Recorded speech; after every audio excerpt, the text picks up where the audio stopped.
मैं यानी कि रोशन साहब स्वागत करता हूं एक बार फिर से आप सभी का रोशन साहब स्टडी पॉइंट पे। और उम्मीद करता हूं आप सभी बहुत अच्छे होंगे और आप लोग अपनी स्टडी का, अपनी फैमिली का और अपने फिटनेस का बहुत ही अच्छे से ध्यान में रख रहे होंगे। तो बच्चों, आज की इस वीडियो में क्या समझने वाले हैं हम? आज की इस वीडियो में हम सभी समझने वाले हैं क्लास 11 पॉलिटिकल साइंस का चैप्टर नंबर 5 है, जिसका नाम है विधायिका।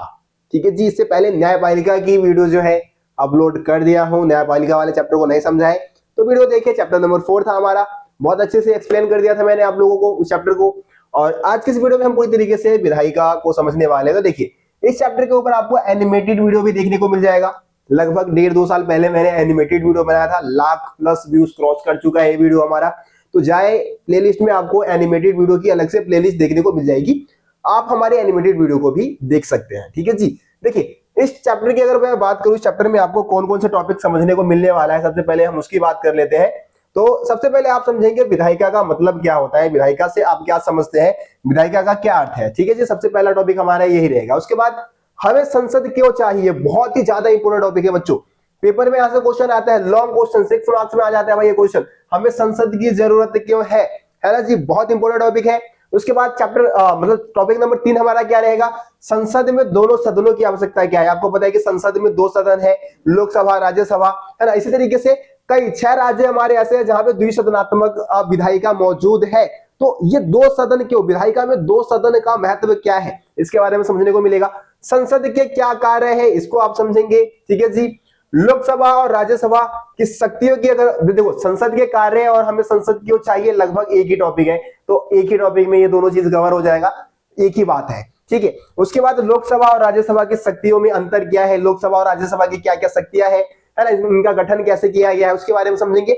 उसके बाद देखो, आप अगर आप देखो तो कितने सारे ऐसा टॉपिक है जो कि हमेशा आपके काम आने वाली है ना। अब हमेशा आपके मन में बहुत सारे सवाल आते रहते हैं कि भैया कानून कैसे बनता है भारत में, कानून किस तरीके से बनाया जाता है, ये धारा 370 कैसे हट गया यार, मोदी जी ने कैसे हटा दिया। इतने सालों से तो और भी सरकारें थी, जम्मू कश्मीर से धारा 370 को नहीं हटा पा रहे थे, लेकिन मोदी जी ने तो चमत्कार कर दिया, मोदी जी ने हटा दिया। आखिर कैसे हटाया, कुछ तो भाई तरीका रहा होगा ना, कुछ तो प्रोसेस होगा, इसका प्रक्रिया होगा। तो आप समझेंगे कि संसद में कानून कैसे बनाई जाती है भाई, संसद में कानून कैसे बनता है, इंडिया में कानून कैसे बनता है। ठीक है जी, इसको समझोगे। उसके बाद संसद कार्यपालिका को कैसे नियंत्रित करती है, कार्यपालिका यानी कि हमारी जो गवर्नमेंट है, हमारी जो सरकार है, जो कि कानून को लागू करने का काम कर रही है, उस पर संसद किस तरीके से नियंत्रण रखती है ना। संसदीय नियंत्रण के साधन क्या है ना, संसदीय समितियों के बारे में समझेंगे।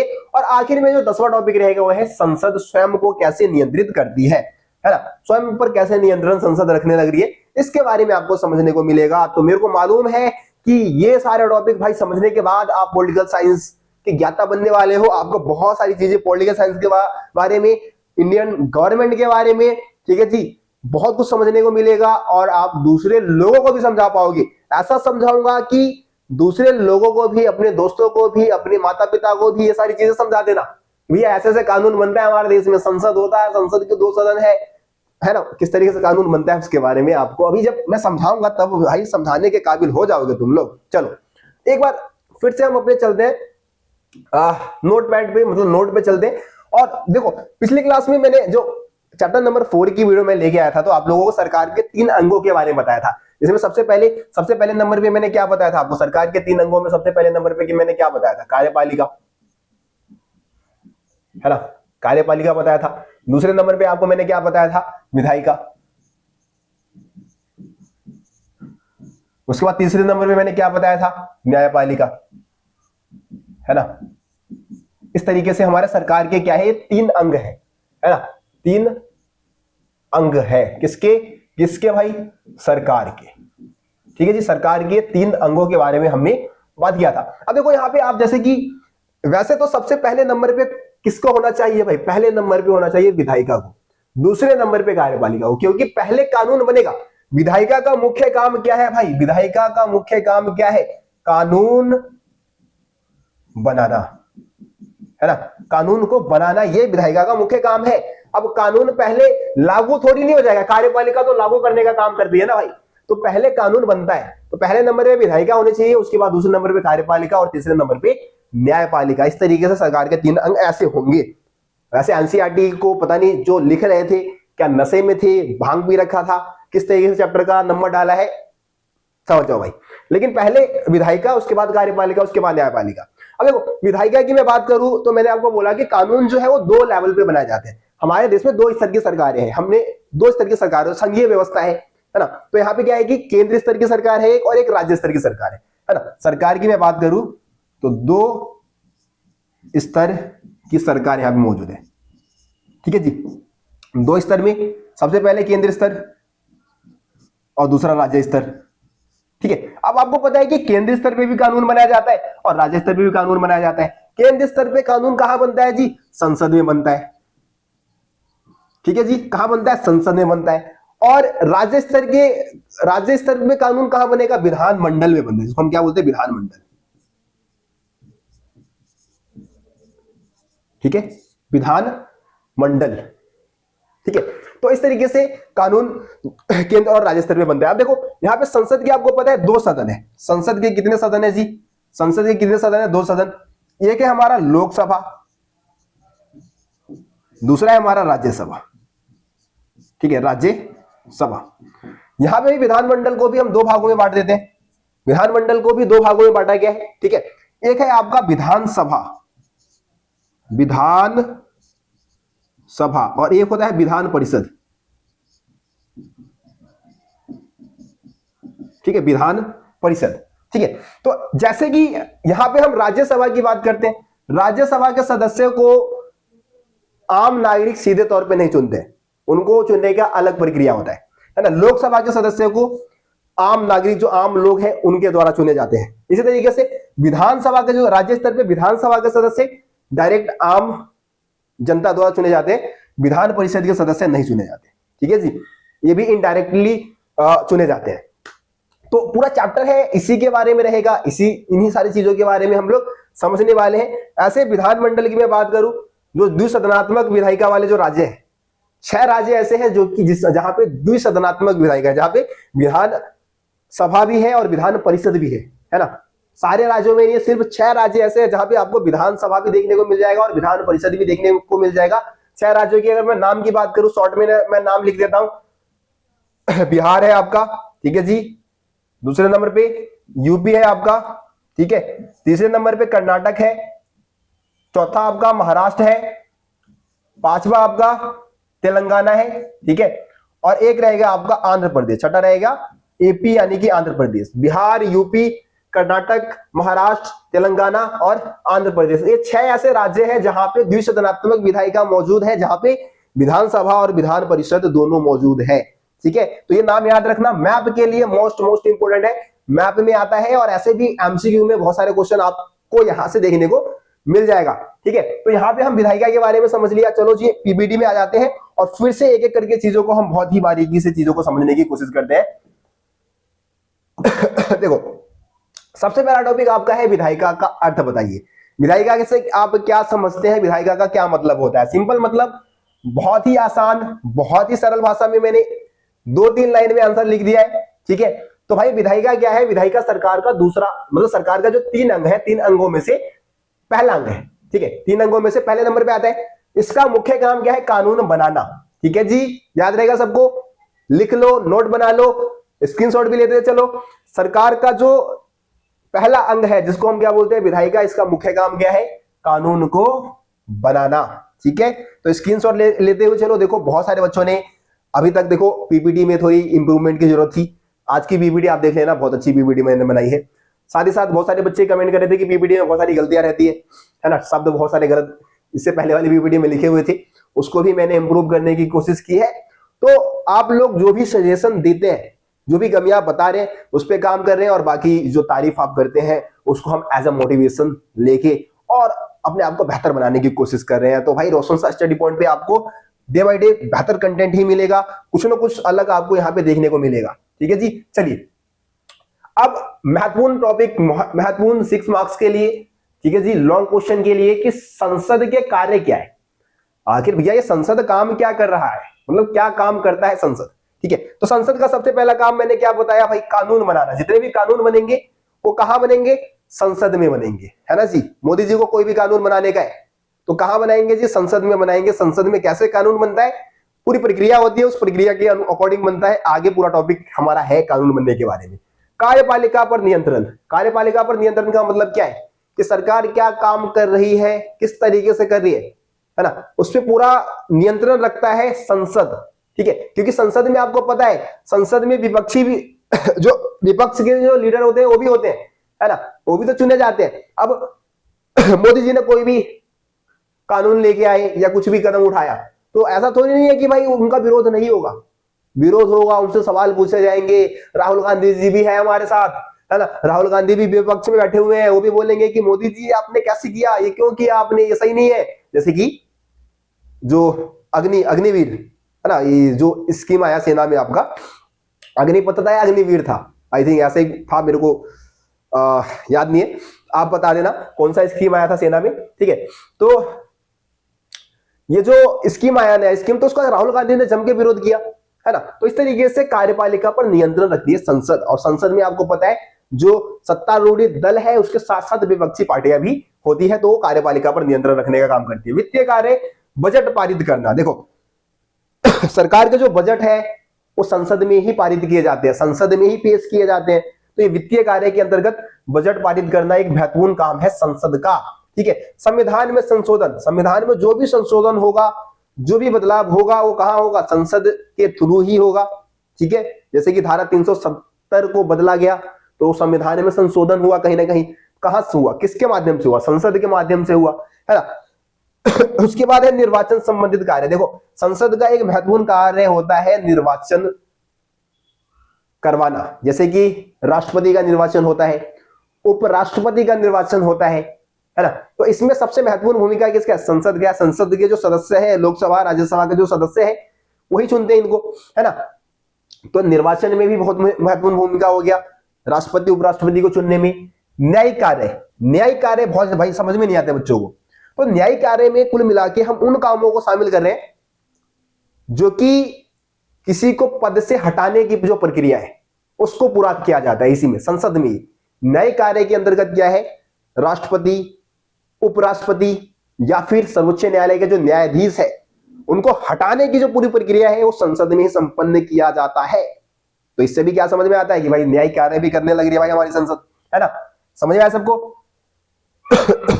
प्रतिनिधित्व, देखो भाई आपको पता है कि संसद में जो सदस्य है, चाहे वो आप लोकसभा के सदस्य ले लो, है ना, या फिर आप राज्यसभा के सदस्य ले लो, ठीक है भाई, अलग अलग जगह से आते हैं, ये अलग अलग जगह अलग अलग लोगों का प्रतिनिधित्व कर रहे होते हैं, उनकी समस्याओं का प्रतिनिधित्व कर रहे होते हैं भाई वो सारे लीडर्स, वो सारे नेता। तो क्या प्रतिनिधित्व की भूमिका नहीं निभा रहा है संसद? ये भी तो काम हो गया भाई संसद का कि ये प्रतिनिधित्व भी करता है, अलग अलग लोगों का, अलग अलग संस्कृति का, अलग अलग भाषा समूह का प्रतिनिधित्व यहाँ पे संसद में देखने को मिल जाता है। समझ में आया सबको। अगला है बहस का मंत्र भाई, मंत्र कह रहा हूं बहस का मंच है सबसे प्रमुख मंच की भाई, किसी भी मुद्दे पे, समस्या पे बैठकर लीडर्स हमारे क्या कर सकते हैं, बहस कर सकते हैं, एक सही समाधान पे भी पहुंच सकते हैं, ये भी आप बता सकते हैं। तो ये खत्म हो गया, कितने पॉइंट बता दिया भाई, 1 2 3 4 5 6 7 8। तो 8 कार्य मैंने संसद के बता दिए। अगर 6 मार्क्स में क्वेश्चन आता है, कोई भी 6 हेडिंग बना के उसको डिफाइन कर देना, सिर्फ हेडिंग मत लिख देना। कभी भी कोई भी एग्जामिनर तुम्हें हेडिंग लिखने के 6 नंबर नहीं देगा, बल्कि डिफाइंड भी करना होगा, सारे पॉइंट को एक्सप्लेन करना होगा, तब जाके नंबर आपको पूरे दिए जाएंगे। उम्मीद करता हूं आप लोगों को टॉपिक समझ में आ गया होगा। टॉपिक समझ में आया बिल्कुल आसान सरल तरीके से, फायर वाली इमोजी के साथ यस लिख देना कमेंट में कि हाँ भैया बिल्कुल मजा आ रहा है, आप जो पढ़ा रहे हो सब समझ में आ रहा है। एक बार फायर वाली इमोजी के साथ यस लिखना। चलो आगे हम बात कर लेते हैं, हमें संसद में 2 सदनों की जरूरत क्यों है। अब आपको पता है कि संसद में 2 सदन है, लोकसभा राज्यसभा। क्यों बनाया गया है? एक सदन बना देते, सिर्फ राज्यसभा बना देते, या फिर एक लोकसभा बना देते, उसी से भाई विचार विमर्श करते और कानून बनाते हम लोग। क्या जरूरत थी आखिरकार संसद में 2 सदन को बनाने का? पॉइंट भाई लिखा हुआ है यहाँ पे, मैं ऐसे समझा देता हूं बिना इसको पढ़े हुए, फिर भी एक बार रीड कर दूंगा, क्योंकि बच्चे चाहते हैं कि जो भैया ने पीवीटी में लिखा है उसको कम से कम रीड करे, तो आपके लिए काम मैं जरूर कर दूंगा मेरे भाई। देखो, तो संसद में हमें 2 सदन इसलिए चाहिए, कई बार क्या होता है, मान लो कोई विधेयक आ गया, लोकसभा में आ गया मान लो, और तैर फैर में अब सरकार को कानून बनाने की जल्दी हो रही है ना, तैर फैर में वो कानून बनाना चाहता है। मान लो कि जो मोदी जी एग्जाम्पल देगा, मैं बता रहा हूँ काल्पनिक एग्जाम्पल है, आप दिल पे ना ले, जो मोदी जी को फॉलो करते हैं दिल पे ना ले भाई। मान लो मोदी जी चाहते हैं कि भाई अब ना मैं अपना कार्यकाल ना 5 साल से बढ़ा के प्रधानमंत्री कार्यकाल को 10 साल कर दूं, और ये ऐसा बदलाव कर रहे हैं संविधान में। तो तैर फैर में उन्होंने क्या किया, लोकसभा में भाई उनका बहुमत है, अब बहुमत है तो वो क्या करेंगे, अपनी मनमानी करेंगे। उन्होंने क्या किया, दादागिरी दिखाया, भाई बहुमत था तो भाई अपना लोकसभा से पारित करवा दिया, है ना। लेकिन उनको पता है, मतलब उनको मान लो कि अगर सिर्फ लोकसभा होता तो अपने मनमानी से वो क्या करते, कोई भी कानून आसानी से बना लेते। लेकिन हमारे देश में क्या है, राज्यसभा की व्यवस्था भी की गई है। मोदी जी ने तैर फैर में भाई करवा लिया, लोकसभा में तो पास करवा लिया कानून, है ना, विधेयक को। लेकिन जब लोकसभा में दोबारा भेजा जाएगा तो वहां पे अलग अलग जगह के लीडर्स होंगे, अलग अलग पार्टियों के लीडर्स होंगे, क्या उसको पारित करने देंगे? नहीं ना भाई। हो गया ना कि अगर कोई भी विधेयक पे या किसी भी विधेयक में बहुत जल्दबाजी में फैसला ले लिया गया है तो उस पर दोबारा से विचार विमर्श हो सकता है ना, विचार विमर्श हो सकता है। साथ ही साथ एक सदन में अगर एक सदन ने कोई गलती पे या किसी कमी पे या किसी खामी पे ध्यान नहीं दिया विधेयक की, है ना, प्रस्ताव के या कानून के, तो दूसरे सदन में उस पर ध्यान दिया जा सकता है, उसमें सुधार किया जा सकता है। ठीक है, तो यही 2 पॉइंट बता सकते हो आप कि जल्दबाजी में अगर किसी विधेयक को पारित किया जा रहा है तो उस पर पुनर्विचार हो सकता है, जो कमियां है उसको सुधारा जा सकता है। यही चीजें आपको यहाँ पे देखने को मिलेगा। एक बार रीड कर देते हो, देखो क्या लिखा है। विविधता से परिपूर्ण बड़े देश प्राय द्विसदनात्मक राष्ट्रीय विधायिका चाहते हैं। जहां पे मतलब जो विविधता से भरे हुए देश है वो चाहते हैं कि द्विसदनात्मक विधायिका होना चाहिए, ताकि अपने समाज के सभी वर्गों और देश के सभी क्षेत्र या भागों का समुचित क्या मिल सके भाई, प्रतिनिधित्व मिल सके लोगों को, है ना। द्विसदनात्मक विधायिका का एक और लाभ यह होता है कि संसद के प्रत्येक निर्णय पर दूसरे सदन में पुनर्विचार हो सकता है ना। एक सदन द्वारा लिया गया प्रत्येक निर्णय दूसरे सदन के निर्णय के लिए भेजा जा सकता है, यानी कि पुनर्विचार हो सकता है ना। एक निर्णय पर 2 बार विचार किया जा सकता है। इसका मतलब यह है कि प्रत्येक विधेयक और नीति पर 2 बार विचार हो सकता है। इससे हर मुद्दे को 2 बार जांचने का मौका मिलता है। यदि एक सदन ने जल्दबाजी में कोई निर्णय ले लिया है तो दूसरे सदन में उस पर पुनर्विचार करके उसमें सुधार किया जा सकता है। ठीक है जी, बस वही बातें थी जो मैंने आपको समझाया है, कुछ भी अलग आपको देखने को नहीं मिलेगा। स्क्रीनशॉट ले लो भाई, इसका भी स्क्रीनशॉट ले लो भाई, और इस पेज का भी ले लो, अगर नहीं ले हो तो ले लो फटाफट। चलो आगे बढ़ जाते हैं। आगे हमारा टॉपिक आ चुका है लोकसभा और राज्यसभा की शक्तियां। वैसे लोकसभा और राज्यसभा के गठन के बारे में इधर आपको पॉइंट दिख जाएगा कि लोकसभा का गठन कैसे होता है, राज्यसभा का गठन कैसे किया गया। पहले हम पावर्स की बात कर लेते हैं बहुत अच्छे से। यहाँ पे आपको इस चार्ट पे दिख जाएगा, एनसीईआरटी बुक में ऐसा ही चार्ट बना हुआ है, दोनों के बीच में जो अंतर है उसको समझा रखा है ना। चलिए एक बार ध्यान से हम देखते हैं और पॉइंट्स को समझते हैं क्या शक्ति है। सबसे पहले लोकसभा की शक्तियों की बात की गई है कि संघ सूची और संवर्ती सूची के विषय पर कानून बनाती है ना। जो संघ सूची है, संघ सूची पे तो भाई पूरी तरीके से कानून बनाने का हक जो है वो केंद्र सरकार को होता है, लोकसभा को पूरी तरीके से होता है कहीं ना कहीं, क्योंकि केंद्र सरकार का प्रतिनिधित्व कहीं ना कहीं करना होता है। संवर्ती सूची यानी कि इसमें केंद्र और राज्य सरकार दोनों कानून बनाती है। ठीक है, तो इसमें भी लोकसभा भी कानून बनाने का हक रखता है, तो इन दोनों पर कानून बनाती है।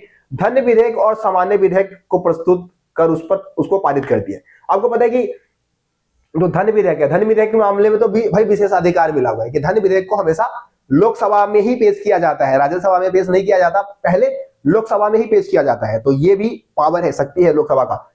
कर प्रस्तावों, बजट, वार्षिक वित्तीय वक्तव्यों को स्वीकृति देना, है ना, जो बजट है या फिर वार्षिक जो भी सरकार की लेन देन है ना, उसकी मंजूरी कौन देता है? लोकसभा ही देता है। प्रश्न पूछकर, पूरक प्रश्न पूछकर, प्रस्ताव लाकर और अविश्वास प्रस्ताव के माध्यम से कार्यपालिका पर नियंत्रण रखती है। भाई कार्यपालिका पर नियंत्रण रखने का मुख्य सोर्स लोकसभा ही है, क्योंकि लोकसभा में राहुल गांधी भी बैठे हुए हैं हमारे, है ना। मोदी जी कोई भी कानून लेके आते हैं तो भाई तो वो तो सवाल उठाएंगे। तो इस तरीके से कार्यपालिका पर नियंत्रण भी रखा जा सकता है लोकसभा के माध्यम से, समझ रहे हो। संविधान में संशोधन कर सकती है भाई ये। आपातकाल की घोषणा केवल लोकसभा के माध्यम से हो सकता है भाई, तो आपातकाल की घोषणा कर सकती है लोकसभा। राष्ट्रपति और उपराष्ट्रपति के चुनाव करवाती है तथा उन्हें और सर्वोच्च न्यायालय तथा उच्च न्यायालय के न्यायाधीशों को हटा सकती है। ठीक है, राष्ट्रपति उपराष्ट्रपति के चुनाव में भाग लेती है भाई। इसके साथ साथ उच्च न्यायालय के जो न्यायाधीश है, सर्वोच्च न्यायालय के न्यायाधीश है ना, और जो राष्ट्रपति उपराष्ट्रपति है उनको पद से हटाने की प्रक्रिया में लोकसभा भाग लेती है। समिति और आयोगों का गठन करती है, ठीक है, जो भी बहुत सारी समितियां है या आयोग है, चुनाव आयोग की बात कर लो, वित्त आयोग की बात कर लो, जिसको आप नीति आयोग के नाम से जानते हैं, तो उनका गठन लोकसभा के द्वारा किया गया। ठीक है, अरे बात समझ में। चलो अब राज्यसभा की बात कर लेते हैं। राज्यसभा की क्या विशेष शक्तियां है? तो सामान्य विधेयक पर विचार कर उन्हें पारित करती है, धन विधेयक में संशोधन प्रस्तावित करती है। देखो जो सामान्य विधेयक है, अभी विधेयक के प्रकार में आपको सारे विधेयक के बारे में बता दूंगा। तो सामान्य विधेयक जो होगा ना, उसको वैसे तो किसी भी एक सदन में पेश किया जा सकता है, तो राज्यसभा में भी पेश कर सकते हैं, ये पावर है राज्यसभा के पास। धन विधेयक के संदर्भ में संशोधन प्रस्तावित कर सकती है, यानी कि कुछ चेंज करने की जरूरत है, तो यह प्रस्ताव भेज सकती है सरकार को या लोकसभा को। ठीक है, धन विधेयक के मामले में केवल 14 दिन तक ही धन विधेयक को राज्यसभा रोक सकती है, 14 दिन से ज्यादा नहीं रोक सकती। ये इतना ही पावर इसको मिला हुआ है धन विधेयक के मामले में। ठीक है, सामान्य विधेयक के मामले में जितना पावर लोकसभा को है उतना ही पावर राज्यसभा को भी मिला हुआ है। ठीक है, संवैधानिक संशोधन को पारित करती है। जो संवैधानिक संशोधन होता है ना, उसमें बराबर ही, कहीं ना कहीं मान लो कि बराबर ही पावर मिला हुआ है, लोकसभा के बराबर ही। प्रश्न पूछकर तथा संकल्प और प्रस्ताव प्रस्तुत करके कार्यपालिका पर नियंत्रण रखती है, तो सेम ही पावर यहाँ पे भी इस कार्यपालिका पर नियंत्रण रखने का पावर जो है इसको भी है। राष्ट्रपति उपराष्ट्रपति के चुनाव में भागीदारी करती है तथा उन्हें और सर्वोच्च न्यायालय और उच्च न्यायालय के न्यायाधीशों को पद से हटाने की प्रक्रिया में भी भाग लेती है। मतलब सेम पावर, आप देखो ये जो सेम पावर था ये राज्यसभा को भी मिला हुआ है। लेकिन एक और विशेष पावर, उपराष्ट्रपति को हटाने का प्रस्ताव केवल राज्यसभा में ही लाया जा सकता है। देखो भाई ये याद रखना, एमसीक्यू में आ सकता है कि उपराष्ट्रपति को पद से हटाने का प्रस्ताव किस सदन में लाया जाता है। तो हमेशा किस सदन में पहले लाया जाएगा? राज्यसभा में ही लाया जाएगा हमेशा, है ना। ठीक है, राज्यसभा का अध्यक्ष भी होता है हमारा उपराष्ट्रपति, ये भी याद रखना। ठीक है जी, यह संसद को राज्य सूची के विषय पर कानून बनाने का अधिकार दे सकती है। ठीक है जी, संसद को राज्य सूची के विषय पर कानून बनाने का हक देती है। तो ये सारे विशेष अधिकार हो गए राज्यसभा के और लोकसभा के। चलो अब इसका गठन कैसे होता है, सबसे पहले हम लोकसभा के गठन की बात कर लेते हैं। इसको पढ़ लेना भाई, ज्यादा कुछ नहीं है, मैं ऐसे ही समझा देता हूं, मैं ऐसे ही समझा दूंगा आप लोगों को। तो लोकसभा का गठन कैसे होता है? तो लोकसभा के जो सदस्य आपको पता है 5 वर्ष के लिए चुने जाते हैं, है ना। कितने वर्ष के लिए चुने जाते हैं भाई? 5 वर्ष के लिए चुने जाते हैं। किसके द्वारा? जनता द्वारा, डायरेक्ट प्रत्यक्ष तौर पे चुने जाते हैं। ठीक है, डायरेक्ट जनता द्वारा चुनाव होता है इनका। लोकसभा का सदस्य बनने के लिए ये जरूरी है कि वो भारत का नागरिक हो। उम्र कितनी चाहिए भाई? 25 वर्ष। ठीक है, 25 वर्ष आयु होनी चाहिए, वो व्यक्ति लोकसभा का चुनाव लड़ सकता है, यानी कि सांसद बन सकता है। ठीक है,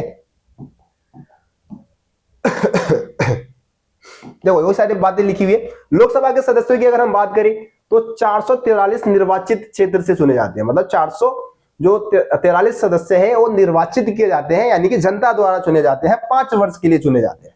ठीक है, ये बात तो मैंने बता दी आप लोगों को।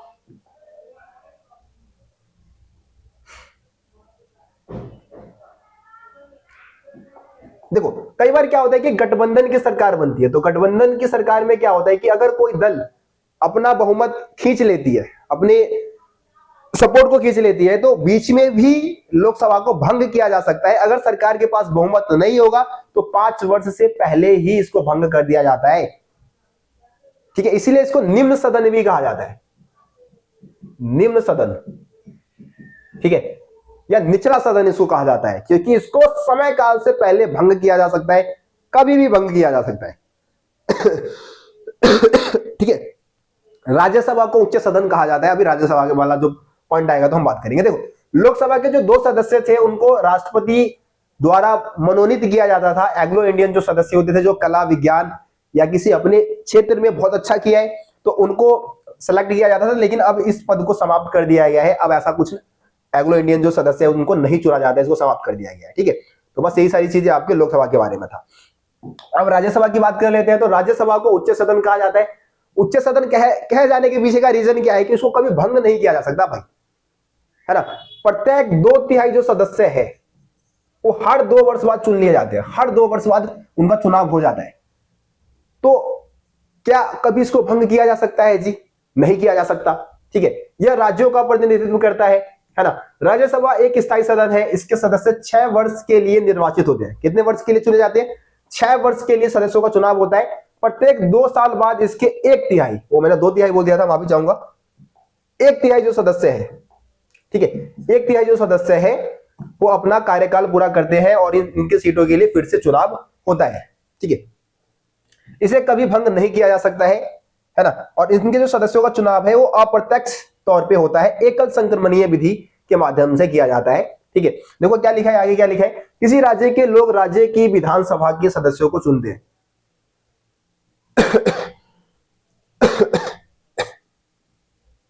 किसी राज्य के लोग विधानसभा के सदस्य को चुनते हैं, जैसे एमएलए, तो इनका तो वह प्रत्यक्ष रूप से चुनाव होता है।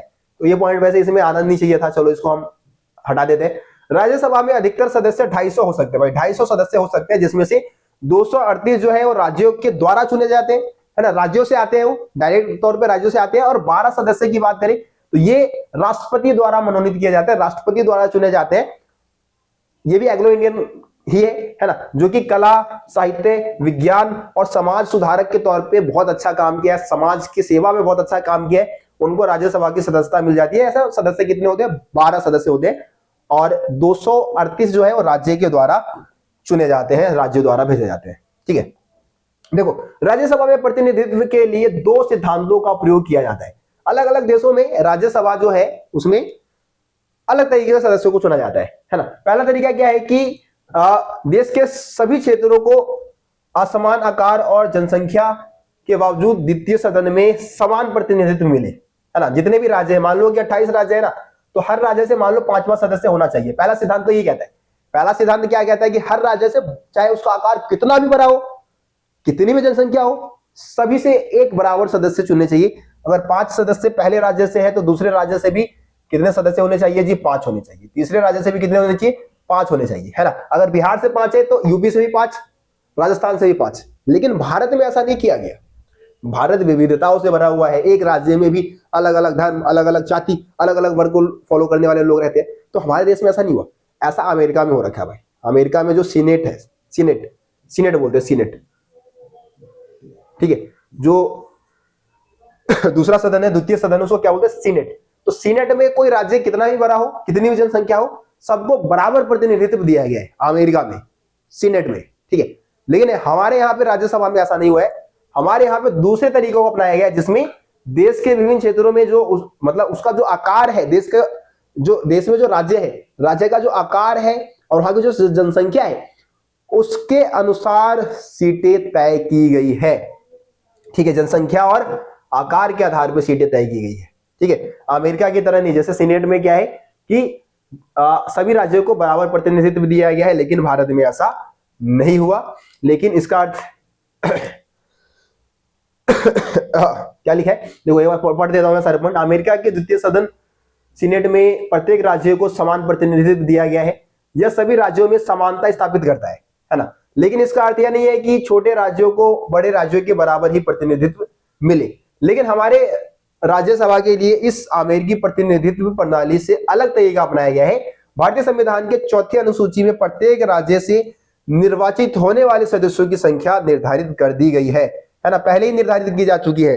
4थी अनुसूची के माध्यम से, संविधान के 4थी अनुसूची के माध्यम से पहले से ही यह तय कर दिया गया है कि किस राज्य के सदस्यों को, मतलब किस राज्य को कितनी सदस्यता मिलेगी, ठीक है। जैसे कि आपको पता होगा सिक्किम से केवल एक ही राज्यसभा का सदस्य है। अब यूपी की बात करूं तो लगभग 30 के आसपास है, ठीक है।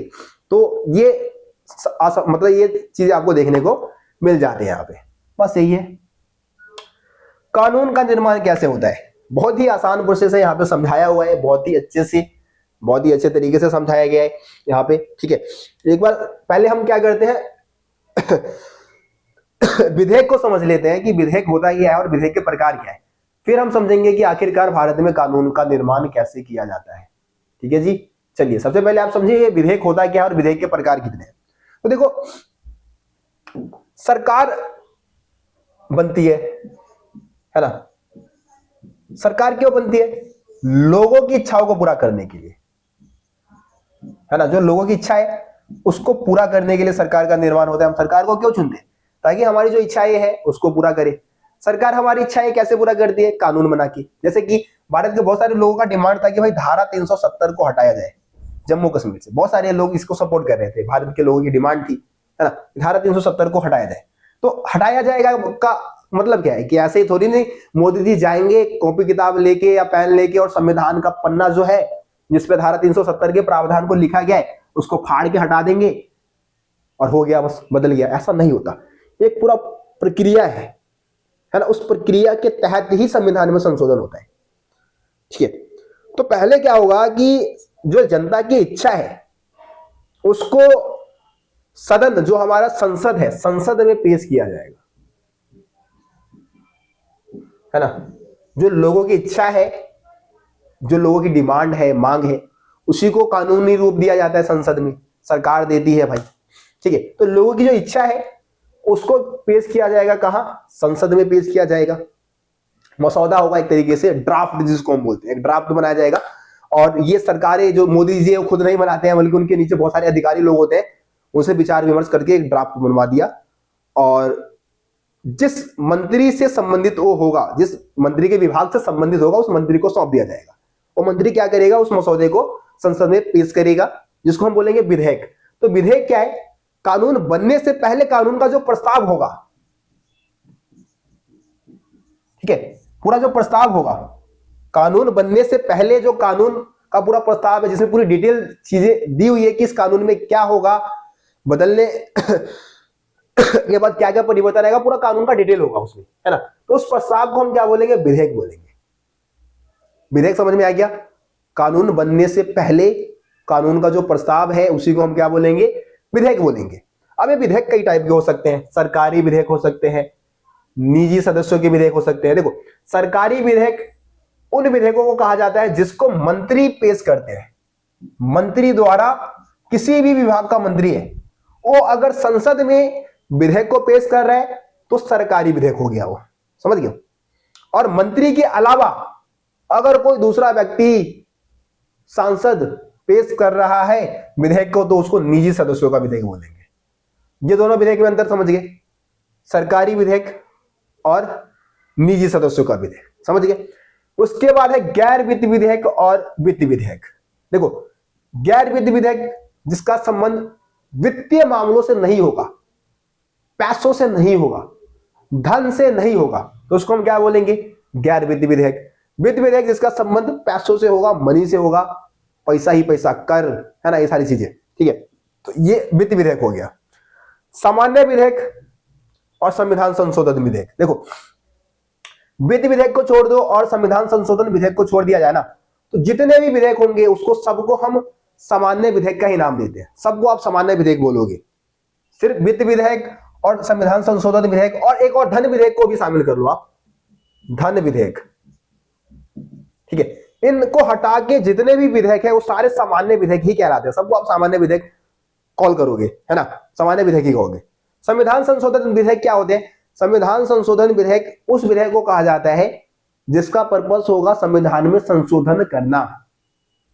ठीक है, उसको हम क्या बोलेंगे? संवैधानिक संशोधन विधेयक बोलेंगे। जैसे कि धारा 370 को हटाना है जम्मू कश्मीर से, तो कैसे हटेगा? संविधान में संशोधन करके ही हटेगा, है ना। तो पूरा इसका जो प्रस्ताव होगा, इसको अगर मैं संसद में पेश करूंगा तो इसको क्या कहा जाएगा? संवैधानिक संशोधन विधेयक कहा जाएगा।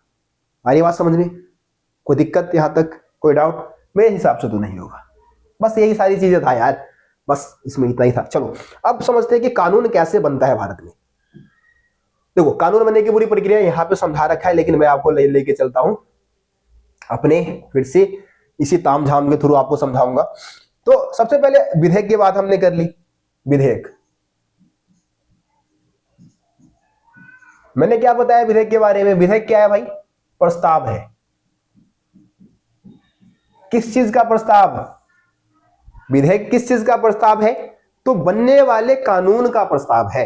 एक तरीके से कानून बना नहीं है लेकिन बनने वाला है, तो इसको क्या किया जाएगा? इस विधेयक को, देखो धन विधेयक की बात करें तो धन विधेयक को छोड़ के सारे विधेयक आपको पता है कि संसद के किसी भी सदन में पेश किया जा सकता है। तो मान लेते हैं कि कोई सामान्य विधेयक है, कोई सामान्य विधेयक है, तो सामान्य विधेयक को क्या किया जाएगा? संसद के किसी भी सदन में पेश कर दिया जाएगा। वो या तो लोकसभा में पेश कर दिया जाए या फिर राज्यसभा में पेश कर दिया जाए। किसी भी एक सभा में क्या कर दिया जाएगा, इसको पेश कर दिया जाएगा। ठीक है, मान लो कि मैंने बोला कि भाई एक विधेयक है जिसको ना लोकसभा में पेश किया गया। अब क्या होगा, यहाँ पे लोकसभा में हमारे मोदी जी ने अपने किसी मंत्री को, मान लो कि उसका संबंध जो है धन से जुड़ा हुआ है, धन विधेयक, मान लो धन विधेयक कह रहा हूं, या फिर रक्षा मंत्रालय से जुड़ा हुआ है, तो रक्षा मंत्री हमारे केदारनाथ सिंह जी है। तो केदारनाथ सिंह जी आ गए, उन्होंने पूरा समझाना स्टार्ट कर दिया। उन्होंने जो ड्राफ्ट लेके आए थे, है ना, पूरा लिखा हुआ था उस विधेयक के बारे में कि भाई हम ये परिवर्तन करना चाहते हैं। ठीक है, तो इस तरीके से वो क्या करेंगे, अपना पूरा जो भी उस विधेयक के बारे में डिटेल होगा उसको रखेंगे, सभा के सामने रखेंगे। उसके बाद क्या होगा, वोटिंग होगी। ठीक है, वोटिंग होने के बाद अगर बहुमत मिल जाता है उस विधेयक को, तो लोकसभा से उसको क्या मान लिया जाएगा, पारित मान लिया जाएगा। लोकसभा से जब विधेयक पास हो जाएगा, उसको राज्यसभा में भेजा जाएगा। राज्यसभा में भी सेम चीज होता है। ठीक है, अगर धन विधेयक नहीं है तो सेम चीज, केवल आपको पता होना चाहिए कि धन विधेयक अगर लोकसभा से पारित होकर राज्यसभा में गया है ना, तो राज्यसभा के पास यही पावर है कि 14 दिनों तक वो इसको रोक के रख सकता है। 14 दिन तक रोक के रखा, 15वें दिन ये मान लिया जाएगा कि धन विधेयक राज्यसभा से पारित हो चुका है। ठीक है, बीच में वो इसमें कुछ चेंज करने के लिए क्या सकता है ना। अगर लोकसभा चेंज करना चाहे तो ठीक है, नहीं करना चाहे तो दोबारा राज्यसभा में भेजेगी। अब उसको दोबारा से क्या करना होगा, इसको पास करना ही होगा, धन विधेयक को पास करना ही होगा। ठीक है, तो 14 दिन तक रोकने का पावर मिलता है। बाकी अगर कोई सामान्य विधेयक है तो सामान्य विधेयक के मामले में सेम पावर, जितना पावर राज्यसभा को, लोकसभा को मिला हुआ है, उतना ही राज्यसभा को मिला हुआ है। तो अब राज्यसभा से भी मान लो कि बहुमत के साथ विधेयक को पास कर दिया जाता है ना, तो उसके बाद क्या होगा, हमने अभी तक क्या पढ़ा है कि संसद के 2 सदन है, लोकसभा, राज्यसभा। लेकिन राष्ट्रपति के बिना क्या संसद का कोई काम हो सकता है भैया? कुछ नहीं हो सकता। जब तक राष्ट्रपति हस्ताक्षर नहीं करेगा, है ना, जब तक राष्ट्रपति उस विधेयक पे, जो विधेयक हमारा है ना, विधेयक पे अपना सिग्नेचर नहीं मार देता, तब तक वो कानून नहीं बनेगा। ठीक है, तो जब राष्ट्रपति क्या कर देगा, विधेयक पे अपना सिग्नेचर कर देता है, उसके बाद वो विधेयक क्या बन जाता है, जो विधेयक था अब कानून का रूप ले लेगा। पहले बिल था, अब क्या बन जाएगा, एक्ट बन जाएगा। ठीक है, बिल से क्या बन जाएगा, विधेयक को इंग्लिश में क्या बोलते हैं, बिल बोलते हैं, है ना। जब यही विधेयक जब कानून बन जाता है, दोनों सदन से पारित होकर जब ये राष्ट्रपति के हस्ताक्षर हो जाते हैं, उसके बाद वो बिल क्या बन जाता है, एक्ट बन जाता है, और वो कानून का रूप ले लेता है। ठीक है, तो यही प्रक्रिया है। कुछ विधेयक, देखो, कुछ कानून बनाने के लिए सामान्य बहुमत की जरूरत होती है, सामान्य बहुमत। ठीक है, सामान्य बहुमत में क्या होता है, सामान्य बहुमत में सिर्फ जो 50% लोग हैं, जो 50% लोग हैं वो सपोर्ट कर देते हैं, उनका वोट मिल जाता है, तो उस बहुमत के आधार पे बहुत, मतलब पास हो जाता है। कुछ कानून बनाने के लिए हमें विशेष बहुमत की जरूरत होती है। ठीक है, विशेष बहुमत में क्या होता है कि जितने हमारे सदन में मौजूद जो सदस्य हैं, विशेष बहुमत में सदन में मौजूद जो 50% लोग हैं, उनका वोट तो चाहिए चाहिए, प्लस में मतलब सदन में मान लो कि हमारे लोकसभा में कितने 543 सदस्य हैं।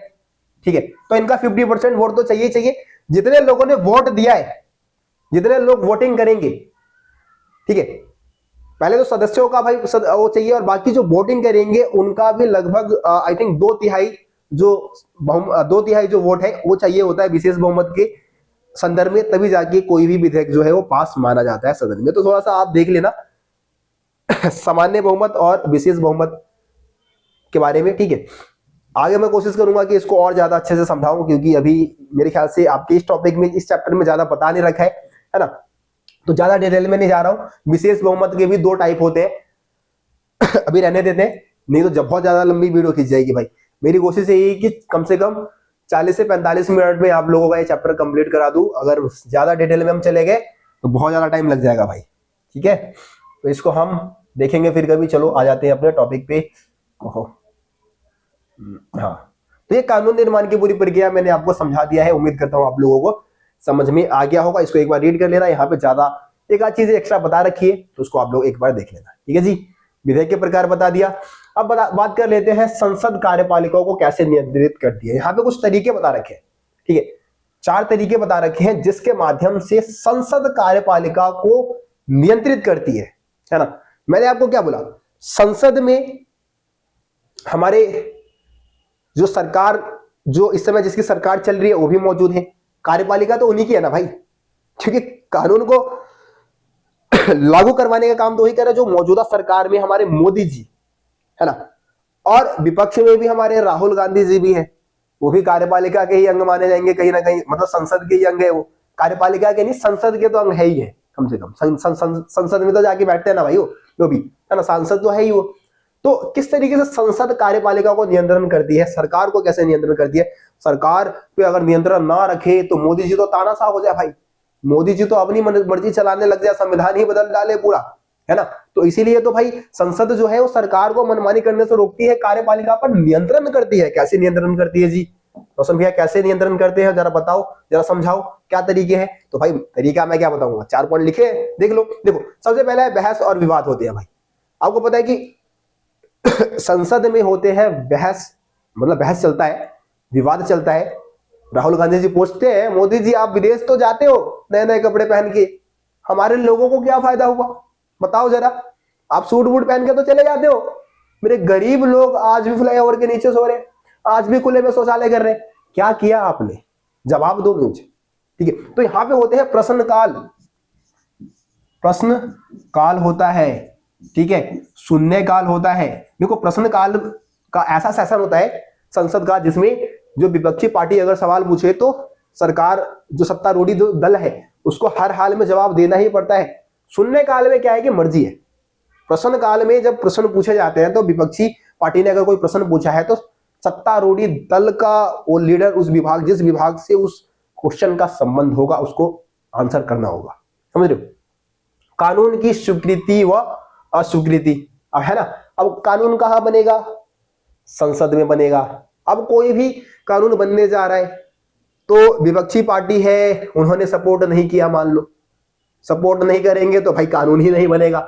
तो सरकार जो है, कार्यपालिका जो है वो कानून ही नहीं लेके आ पाएगी भाई। विपक्षी पार्टियों का भी तो कई बार सपोर्ट चाहिए होता है ना भाई, तो वो भी जरूरी है। तो संसद कानून को स्वीकृति दे सकती है या अस्वीकृति दे सकती है भाई। लोकसभा से मान लो, चलो ठीक है ठीक है, कई बच्चा बोलेंगे कि लोकसभा में तो भाई मोदी जी की मान लो भाई बहुत सारी सीटें हैं वो तो करवा लेंगे। राज्यसभा का क्या होगा, राज्यसभा में भी तो लेना होगा ना बहुमत भाई, तभी तो बनेगा, है ना। राज्यसभा में भी थोड़ी ना उनका दबदबा है, अगर लोकसभा में भी दबदबा होगा, लोकसभा में भी बीजेपी पार्टी के सबसे ज्यादा सदस्य होंगे, राज्यसभा में भी बीजेपी पार्टी के सबसे ज्यादा सदस्य होंगे, फिर तो भाई मनमानी ही करेंगे वो, है ना। तो ऐसा वैसे है नहीं। चलो वित्तीय नियंत्रण, अब भैया पैसा कहां से मिलेगा, संसद से मिलेगा, है ना, ठीक है, संसद से मिलेगा ना भाई। संसद को जवाब देना पड़ेगा ना सरकार को कि भाई इतने पैसे हमें चाहिए, हम यहां यहां खर्च करेंगे, ठीक है। तो वित्तीय नियंत्रण भी संसद रखती है। संसद क्या करेगी, सरकार से पूछेगी कि भैया कहां खर्च कर दिया। अभी जो आप लोगों को मैंने, मतलब आप लोगों को अभी मोदी जी आपको हमने जो 1000 करोड़ दिया था, 1000 करोड़ हमने आपको सड़क के बनवाने के लिए दिया, कहां खर्च कर दिया। सड़क तो दिख नहीं रहे, जो सड़कें बनवाई है वो तो भाई बाढ़ आया बह गए, जो पुल बनवाया वो टूट गए, जवाब दो कहां है सड़कें, समझ रहे हो। तो वित्तीय नियंत्रण भी रख सकती है भाई संसद, है ना। पैसों का लेखा जोखा मांग सकती है, जो भी खर्च किया है उसके बारे में पूरा रिपोर्ट। अविश्वास प्रस्ताव भी पारित करती है भाई। अविश्वास प्रस्ताव पारित होने का मतलब ये कि कई बार जब गठबंधन की सरकार बनती है, एक दल को बहुमत नहीं मिला होता है ना, तो गठबंधन की सरकार के समय क्या होता है, ठीक है, गठबंधन की सरकार के समय क्या होगा भाई, कुछ लोग, कुछ जो लीडर्स, कुछ सांसदों ने क्या किया, अपने आप को पीछे हटा लिया, है ना। तो सरकार अल्पमत में आ जाती है और फिर विपक्षी पार्टी अविश्वास प्रस्ताव ले आएगी, बस खत्म, सरकार खत्म, सरकार गिर जाएगी। तो ये सारे ऐसे तरीके हैं जिससे कि जो मतलब संसद है वो कार्यपालिका पर नियंत्रण रखती है। बस ये सारे भाई, ये अभी तक जो टॉपिक बताया बहुत इंपॉर्टेंट है। अब 2 टॉपिक और है छोटे छोटे, इसको आप लोग समझ लो। बस एक बार रीड कर देता हूं, आप लोगों को ऐसे भी आसानी से समझ में आ जाएगा। देखो टॉपिक है संसदीय समितियां। जो समितियां है वो क्या करती है, संसद में बहुत सारी समितियां बनाई जाती है, ठीक है, क्योंकि भाई संसद के बहुत सारे काम होते हैं, है ना। अब ऐसा नहीं है कि जब संसद में जब काम का टाइम आएगा तभी उस काम को किया जाएगा, उससे पहले भी बहुत सारी समितियां बनाई जाती है, बहुत सारी कमेटियां होती है जो कि संसद को क्या करती है, उसके काम में हेल्प करती है ना। तो देखो क्या लिखा है, विभिन्न विधि कार्यों के लिए संसदीय समितियों का गठन किया गया है ना। बहुत सारे जो संसदीय कार्य है उनको संपन्न करने के लिए संसदीय समितियां बनाई गई है। ये समितियां केवल कानून बनाने में ही नहीं बल्कि सदन के दैनिक कार्यों में भी महत्वपूर्ण भूमिका निभाती है। संसद केवल अपने अधिवेशन के दौरान ही बैठती है। जब संसद के अधिवेशन होते हैं तभी संसद खुलता है ना भाई, तभी सांसद लोग वहां पे जाते हैं, बैठते हैं, इसलिए उनके पास कम समय होता है। किसी कानून को बनाने के लिए उससे जुड़े विषय का गहन अध्ययन करना पड़ता है, इसके लिए उस पर ज्यादा ध्यान और समय देने की जरूरत होती है। कोई भी कानून बन रहा है तो ऐसे थोड़ी पैर फायर में बना दोगे, उस पर गहराई से विचार विमर्श करना होगा, वो सही है कि नहीं है उसके बारे में विचार विमर्श करना होगा। देखो जैसे विभिन्न मंत्रालयों की अनुदान मांगो, देखो ये सारे काम जो है संसदीय समितियां करती है। जैसे कि विभिन्न मंत्रालयों की जो अनुदान की जो मांगे हैं उसका अध्ययन करना कि भाई अलग अलग जो मंत्रालय है उन्होंने कितने पैसे मांगे हैं, है ना। विभिन्न विभागों के द्वारा किए गए खर्चों की जांच करना कि भाई किस विभाग ने कितना पैसे खर्च कर दिया, भ्रष्टाचार के मामलों की पड़ताल करना, ये सारे संसदीय समितियों के काम है भाई।